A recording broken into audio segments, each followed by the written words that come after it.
Hello साथीहरुमा सम्पूर्णमा नमस्कार। मलाई चाहिँ अस्तिबाटै पोलेको हरियो मकै एकदमै खान मन लागेको थियो कि अनि त्यसपछिबाट आज चाहिँ झुर्यो है। मैले यो धेरै पोलेकोहरु त खानु मिल्दैन हैन, त्यै पनि मलाई अब भोलिकोले देखेको छैन के हुन्छ हुन्छ खाएरै मर्ने होला जा हैन त। त्यही भएर हरियो मकै फुल्दै हुन्छ अनि त्यसपछिबाट यता फेरि केरा नि पाकेछ। ओहो म फेरि घरिघरि गएर हेर्दैछु के पाकेछ कि छैन भनेर। लगाएर उहाँले पकाउँदै हुनुहुन्छ। त्यहाँदेखि पाकिसकेपछि ल अब म चाहिँ खाना सुरु गर्छु है। अब महाराजले चाहिँ पोल दिँदै हुनुहुन्छ, म चाहिँ अब खाना सुरु गरेँ।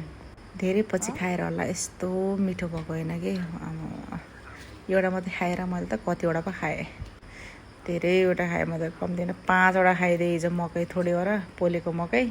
खानु हुँदैन त्यो थाहा छ, यस्तो पोलेकोहरू कालो कुराहरू खानु हुँदैन, तर पनि म खान्छु के।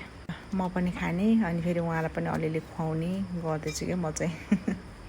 बिचरा पोल्ने मान्छेलाई त खानिदिनु पर्यो नि त हैन त। यस्तो खान मन लागेको म त तातो भए पनि भुइँमै राखेर भए पनि मैले पनि खाने उहाँले नि खाने। अब धेरै दिन छैन नि त यो हरियो मकै पनि बस्न, सुकिहाल्छ अब एक दिनमा त। सुकेपछि त फेरि त्यही हो, खान मिल्दैन पोलेर। त्यही भएर अहिले नै हो। ल हरियो मकै पोलेर खाउँ है सबैजना साथीहरू। ल म चाहिँ खान्छु, यसरी खान्छु।